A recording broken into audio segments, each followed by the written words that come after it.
Hey folks, I'm here talking about Mars and Ketu in Aquarius. I'm sorry, uh, in Sagittarius. That's coming up February 8th, and I'm going to be talking about how this is going to impact all 12 signs. Let me get this a little bit better here. And so I'm going to talk about Mars, Ketu, and Sagittarius. Show a couple example charts, especially of the 9/11 chart. You can, make sure to subscribe to the channel, get notified, ring the bell, like the video if you like it. I added this to my screen so that you can make sure to be updated with upcoming videos and things like that. But today, it's all about Mars in Sagittarius with Ketu for each of the 12 signs. And first, we can look at the chart here of Mars, Ketu, that's upcoming. You can see right now, as I'm doing this, we have Mars in Scorpio right now as I'm doing this on the 26th of January. Mars is in Scorpio, and, he's going to continue. And then you could see as we go forward on February 8th, Mars goes into Sagittarius. Now he's going to be there until March 22nd, I believe is the exact date. We'll see the 22nd, right? So from February 8th until March 22nd, we have Mars in Sagittarius, and he's joined Ketu and also Jupiter. But I'm mainly going to be talking a little bit about his conjunction with Ketu here, especially because if you see here, this is the chart of 9/11/2001, and we have this really close Ketu-Mars conjunction that happened then, 9/11/2001, and you see here, this is where we are now, around February 25th, 2020, we're going to have this very close conjunction of Mars, Ketu. Just like when we had the 9/11, they were within like a little more than 1 degree of each other, like 1.5 degrees of each other. And that that exact conjunction there on that day, also showed this pretty catastrophic event. And of course, we also had Jupiter was involved in the nodal axis as well at that time, and the moon also hit it. So this is what's going to happen on the 25th. You see, we have Ketu Mars, the 25th, also the 23rd, 24th, like around this same time. And Jupiter is also very close. So, there's certainly some explosive potential with this transit, and it's really, as you can see, something that is not to be trifled with. It's quite an explosive.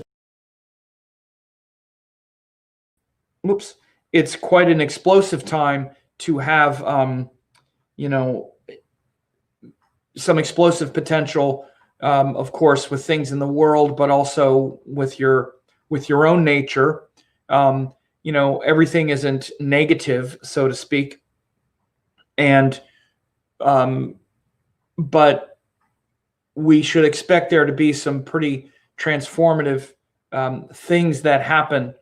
And just to back up a little bit, just the nature of Sagittarius and the nature of Mars and the nature of Ketu, they really come together to show a, well, underneath it all, the real sort of way to see it is we're really fighting for our principles and what we believe in. And there could be an explosive kind of fight or struggle or battle.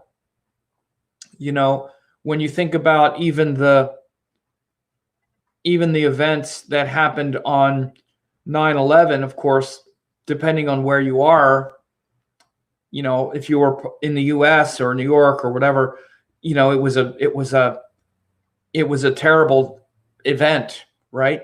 But in a certain part of the world, it was like, yes, these heroes finally, you know, it was an act of courage from their point of view. And it was this event where they again aligned with principle and vision. You know, they were inspired to strike back at a culture that oppressed them.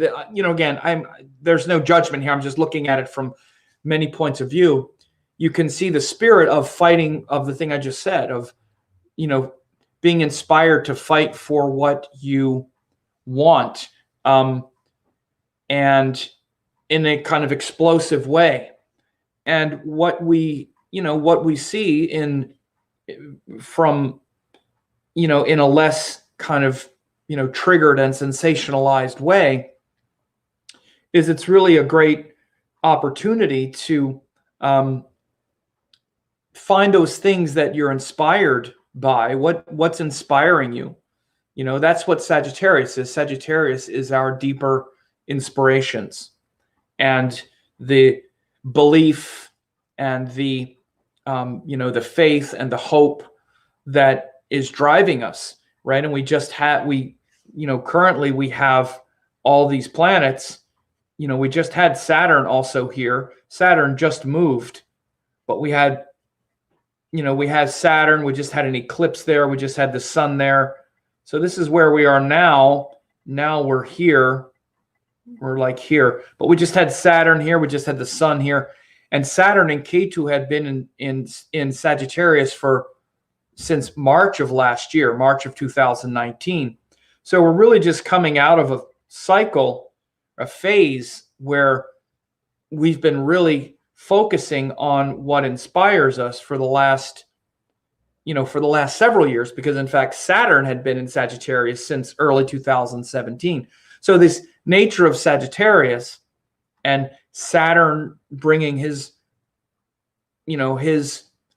sort of commitment and focus on what inspires us and wanting to, you know, have it be a consistent sort of activity, has been going on for several years.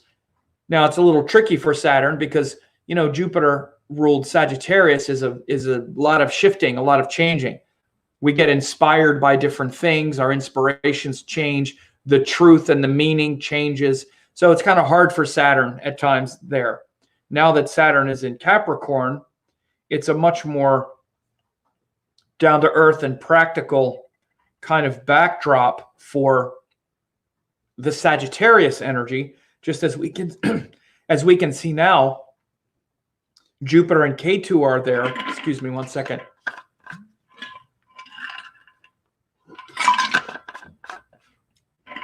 Jupiter and Ketu are there. So even the Sagittarius energy now is much more pure, because Jupiter is the ruler, saying, okay, this is what's inspiring. And Ketu is like very much an energy of scrutiny, of focus, of concentration, and even of destroying the weakness, you know, destroying the parts of our teachings that aren't just purely inspiring. So right now we can, especially for the last couple of days, we could be feeling a lot of, you know, a sort of purity of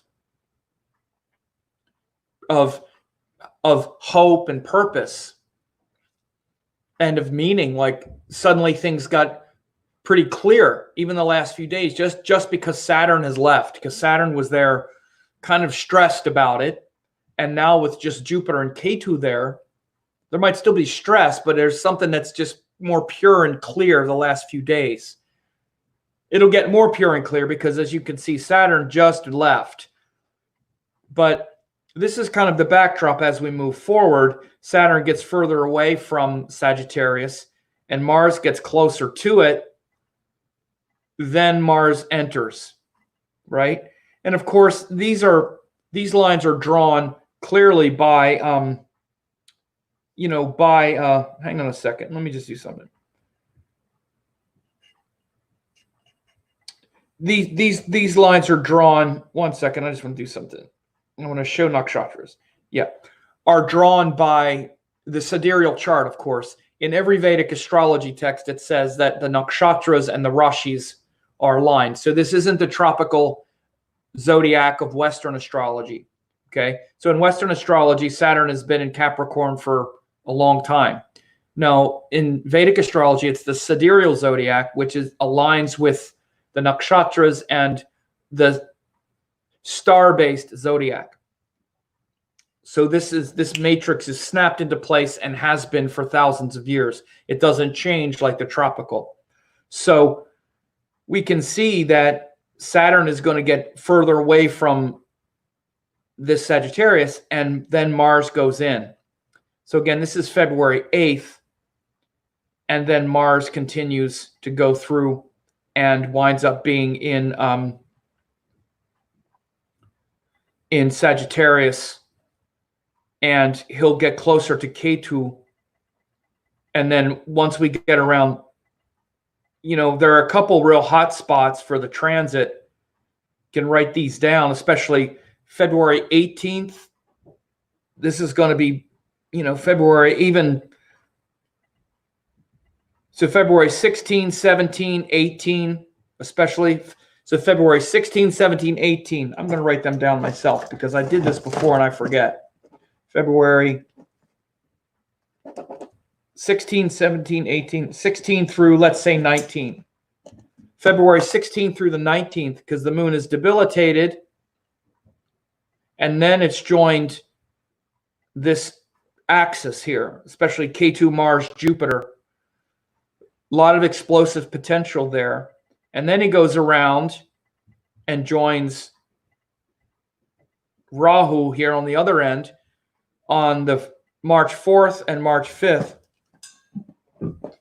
March 4 and 5. Especially March 4, which is Ardra Nakshatra. This is a lot of intense energy here where we could see some potentially dangerous, explosive stuff going on. And right now, we're sort of on the verge of a few things that are kind of a little unnerving. Particularly right now, we have this new coronavirus that looks like it might be breaking out. As I look at this chart, as I look at where we are, with Saturn again, moving into this sign, and this, Ketu has a lot to do with, the potential for like mass casualties and things like that. I'm hopeful that it's going to get handled because Ketu is with Jupiter, and these rulers are pretty powerful because, Jupiter is the ruler here, and and he's with Ketu, and he's the ruler, so it's going to hold it back and not have it explode. So you can see how seriously they're taking it. So again, it was initially, I even heard a couple of astrologers talking about, well, I was also asked, I get asked all the time, what do you think is going to happen? What's going to happen? I think, especially because this upcoming Mars Ketu, which people who know better are wondering if this upcoming Mars Ketu means that we're going to be seeing a bunch of mass casualties and deaths. I don't think it is. I don't think that's going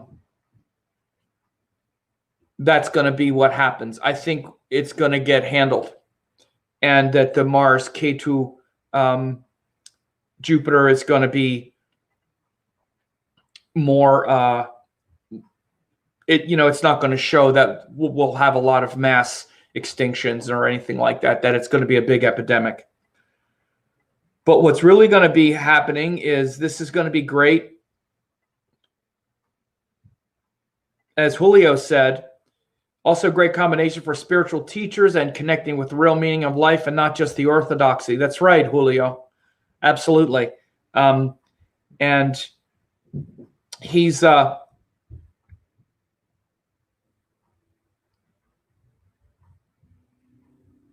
definitely right about this, because we have all this Sagittarius energy, all of this, Jupiter in Sagittarius, which in itself is powerful. Ketu there is really this real pure, teaching, where it's very focused and pure. And then Mars comes in and it's fighting for the truth. So this is really the benefit here. I did a video recently that talked about from now through, the end of April, literally like now through the end of April, Mars is either in Scorpio, where he's powerful, or Sagittarius, or Capricorn, where he's exalted. So you can see between now and early May, Mars is very powerful. This is the best section of the zodiac for Mars, is here in Scorpio, Sagittarius, and Capricorn. Very strong, because he's, in his own sign, then he's in the sign of a great friend, where we're fighting for our principles, fighting for what we believe in. And then he's exalted in Capricorn, where you see that fight becomes even more strategic, and it becomes like sadhana, becomes like spiritual power, introspection, not just a sort of crusading kind of fighting energy, which Mars in Sagittarius is like fighting for what we believe in. But then in Capricorn, it gets even more strong, because it's about internalizing those teachings even more, so that we become a great, powerful yogi a lot more. And it's really about our spiritual practice and sadhana. So that overview is a very important backdrop for the real point. A few of these hot button times that I mentioned, February 16th through the 19th, when we have the moon either in Scorpio or early Sagittarius through Sagittarius, especially 16th through the 19th, could be pretty intense, with Ketu, moon, Mars joined. And then March 4th and 5th, when the moon also hits over here. These could also be some explosive times in the world to look out for sure. But in general, again, the purpose of this video is to talk about how this will influence and affect each of the 12 signs. So for each person, how this would influence you. One thing I also wanted to talk about is that we have I have a web class that you can get. It's free, that shows how these nodes are going to be acting for this year.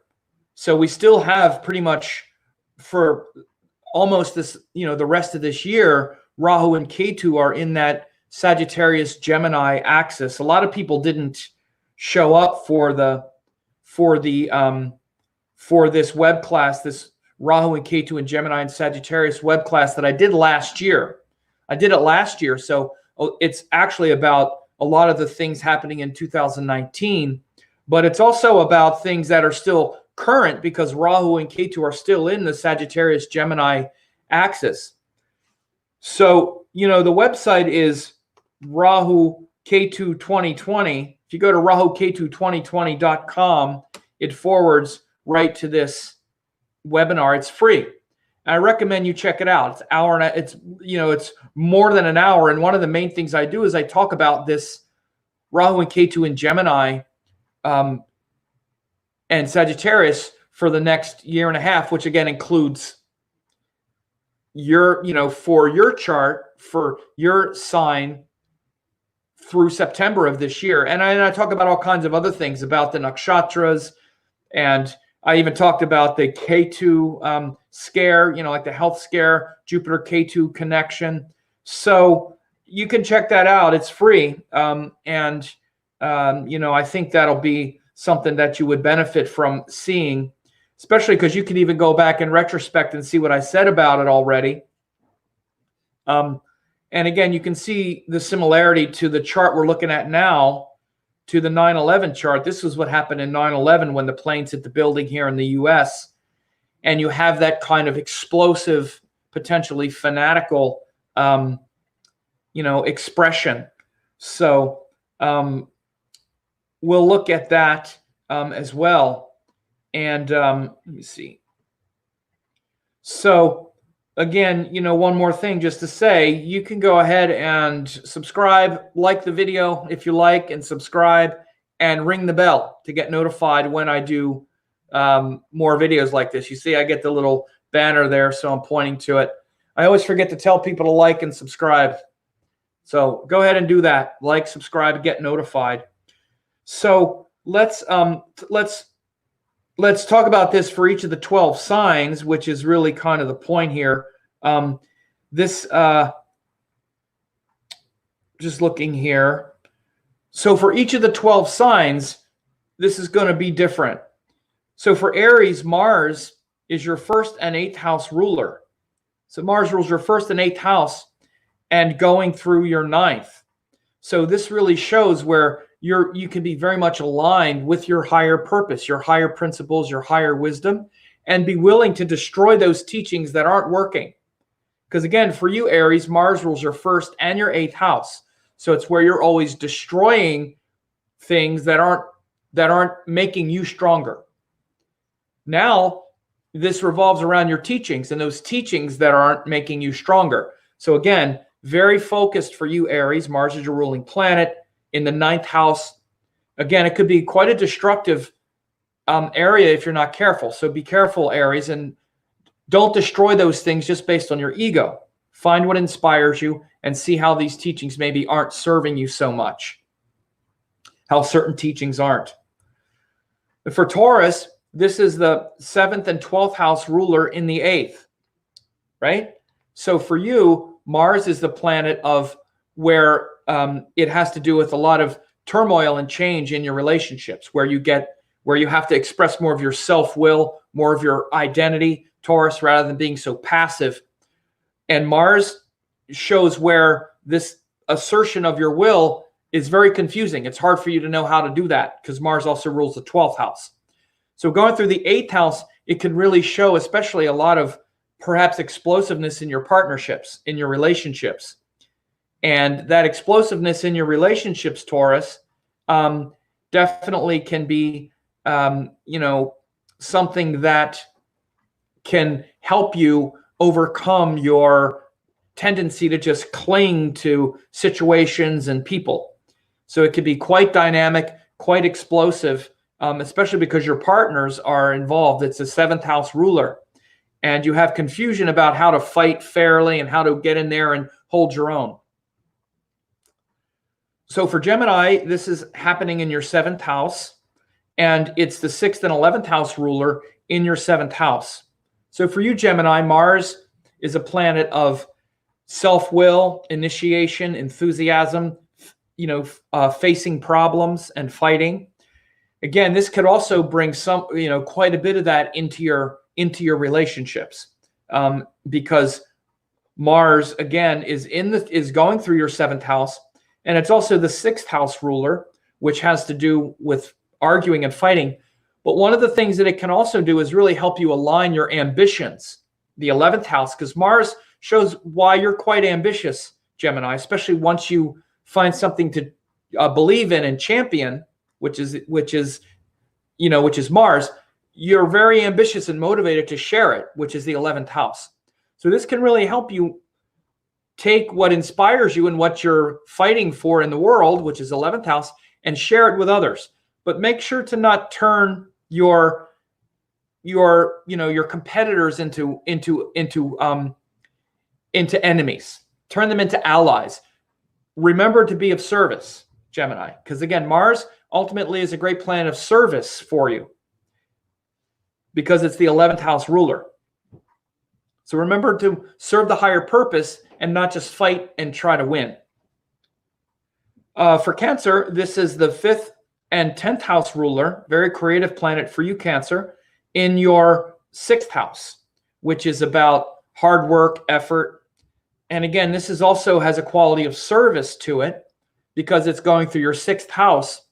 But it's also, again, Mars is a very creative planet for you, Cancer, and it shows how you're very creative in your work and in your career, especially if you're able to help students or other people that need your assistance.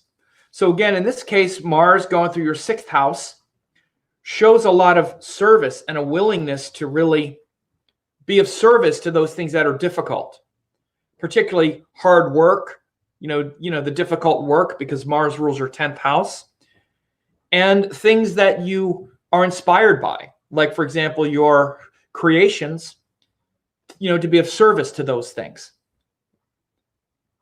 The things we love create the most work, so being willing to do that work.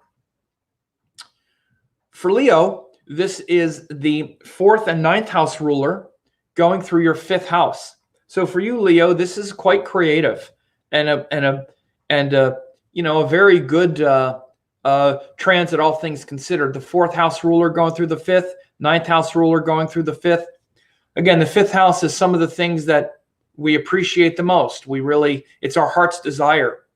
So for you, Leo, you have a lot of passion around what inspires you, and that sort of, sacrificing for that higher purpose.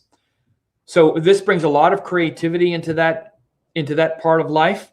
So again, a very creative time, even creative around the home and creative internally, because the 4th house, which is what Mars rules, is also good for meditation, good for strengthening your heart. And you have the heart of a lion. 1 second. Take a quick drink.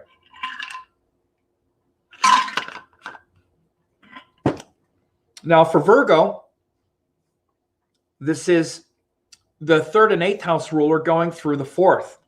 Now for you, Virgo, Mars is one of the most cruel malefics because it rules the 3rd and the 8th houses. And again, both of them are houses of death. 8th house is a house of death, and the 3rd is the 8th from the 8th. So what this means is that, of course, you can expect some change and transformation and stress, especially it's going to your 4th house, which is also the house of how we feel. So this could be pretty stressful for you, Virgo. I'm not going to lie. It could be a time when you're feeling kind of stressed and pressured. But it can also be a time when you really work hard, especially and research, because Mars is the 8th lord. 3rd house also has to do with all your interests and going inward into the heart to do those things. It can be actual stuff that you research, but it can also be metaphysical research, spiritual practice, meditation, 8th house things, and the like.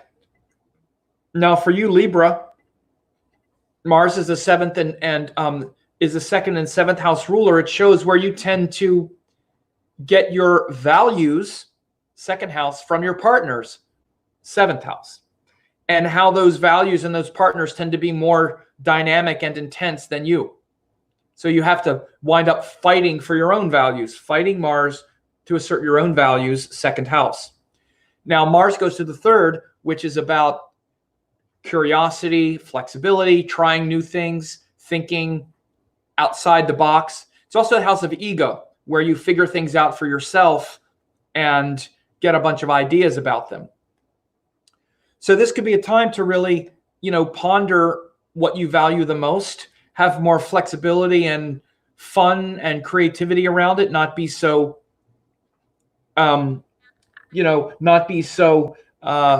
stuck or ready to defend your values. It also might be a time when you're ready to fight creatively and engage with your partner in sort of equal terms, rather than just sort of compromising to get along. Really assert your own identity and your own values in response to your partner. Scorpio, of course, Mars is your ruling planet. Mars is also your 6th house ruler. And as the 6th house ruler, Mars is also shows where you, Scorpio, tend to see things as a struggle and as hard work and as, you know, in the highest sense, service. You know, Scorpio, when you find something that's worthwhile, you have a lot of humility and service and willing to work hard and be of service.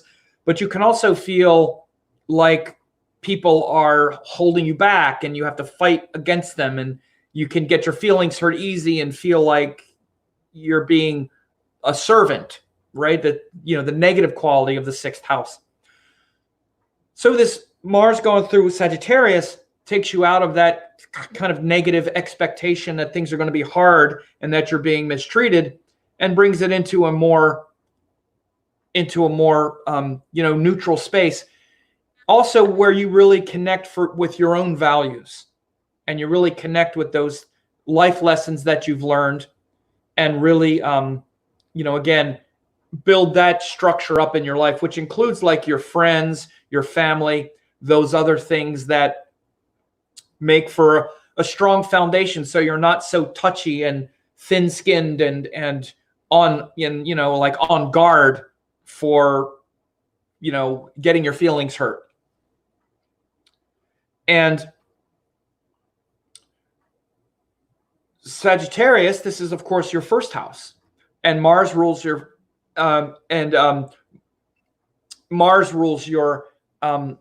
second and rules your fifth and 12th houses. Sorry. So Mars is a very creative planet for you. Sagittarius rules your fifth house of literally creativity, and your 12th house of introspection, solitude. So, you know, Sagittarius, this is why you're very interested in exploring those things that inspire you, especially by yourself. You know, the 12th house is also foreign travel. This is why there's the notorious, you know, attribute of Sagittarius, which they, you know, this love of travel. Well, travel, especially like to foreign countries and adventure, comes from Mars. The adventure to a foreign place and the love of that, very much Mars energy. So again, this comes into your first house, where you're very ready and willing to, you know, explore and defend and, you know, advocate those things that inspire you, but also let go of some things that are not, things that are just opinions and, you know, maybe kind of worn out ideas. When Mars is powerful, you're able to let go of those things that you've tried, but they didn't work. So you let go of them and stay reinvigorated, re-inspired. Letting go is the 12th house, by the way. So there's great, you know, there's great benefit in these things. And by the way, you know, as I said, all of these things should be taken in the context that we also have Jupiter there, who's the ruler of Sagittarius, and Ketu, who is bringing a lot of scrutiny, right? Is really focusing and concentrating these things I'm saying. So again, rather than repeat it, you know, every time, you want to keep that in mind. So Capricorn, Mars is your 4th and 11th house ruler. And it shows where you are, oops, one second. So it shows where you are, where you have a lot of ambition, particularly with the things, you know, you have a lot of internal motivation and also stress. Mars is quite a stressful planet for you, Capricorn, because it rules the 4th house. Again, it's Mars ruling the 4th house and the 11th house.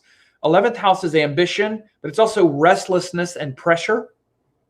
And so it's why for you, Capricorn, you're always like, okay, there's more that I can do. There's more that I can achieve. I could do more. I could do more. You're very ambitious.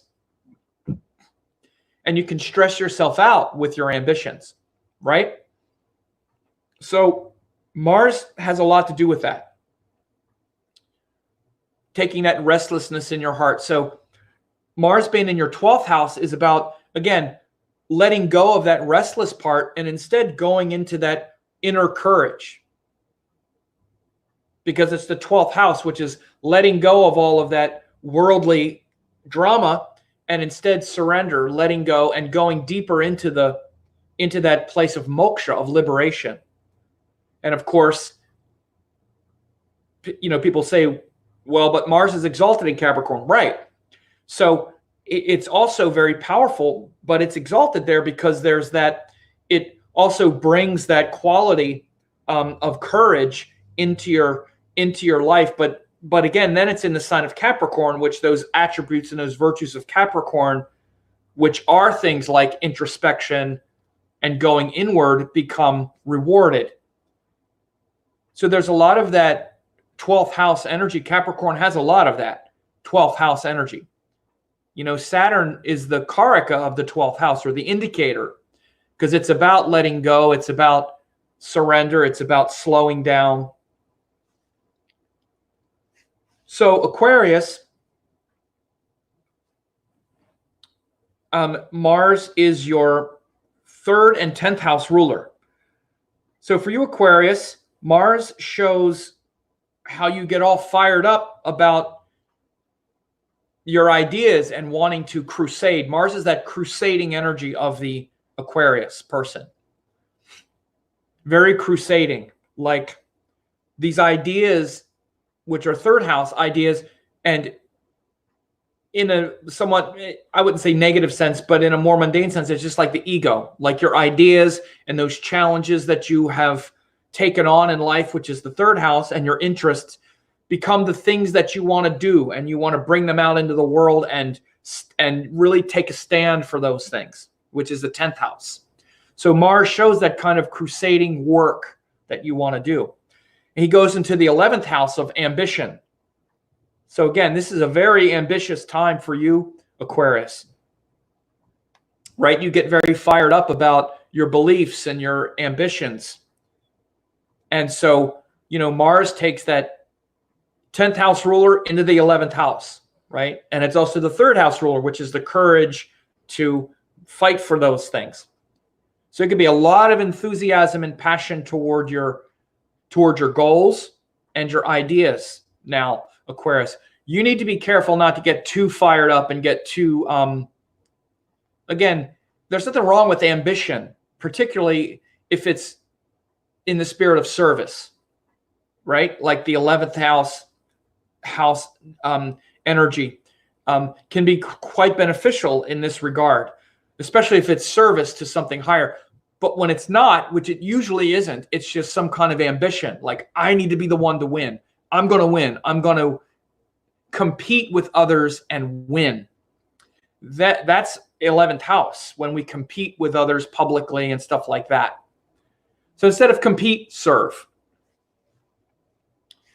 And then Pisces, this is happening in your 10th house of work, career, the public, status and stature. And Mars rules your 2nd house and your 9th house. Mars is very important for you, Pisces, because it actually shows the courage that you have when you are following your values, because Mars rules the 2nd house of values and then the 9th house of teaching. And then Mars is a planet of courage. So it really shows, Pisces, that when you're aligned with higher teachings, and those teachings define your values and your routines and all those things of the 2nd house, then you're unstoppable. Otherwise, you're like the fish who is like swimming in a bunch of different directions. But Mars gives you that focus, that direction. So you can bring all of that to bear in your career now, or from February 8th until March 29th. All those things can really benefit your work and your career. So this is what I am talking about here for each of the 12 signs. This Mars transit through Scorpio is very powerful. Again, we're all experiencing that Sagittarius energy differently and experiencing Mars differently because he rules different houses from the ascendant. And so, I hope you like this. Again, if you want to get notified, if you haven't seen the channel before, you can just like, subscribe, get notified, like the video, subscribe, get notified when I do more videos. And, like I said before, if you're interested in getting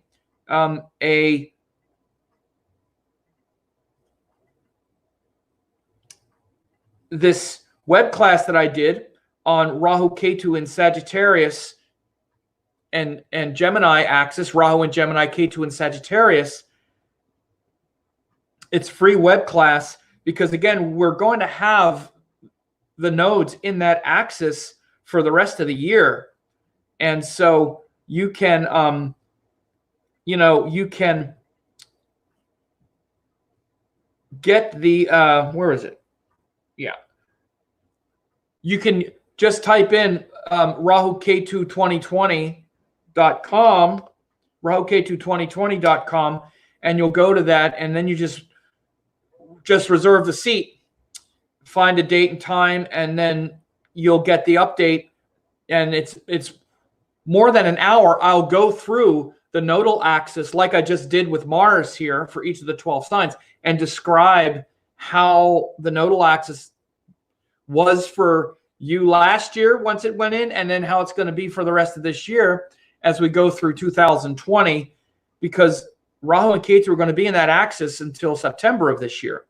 So it's very, it's still extremely relevant.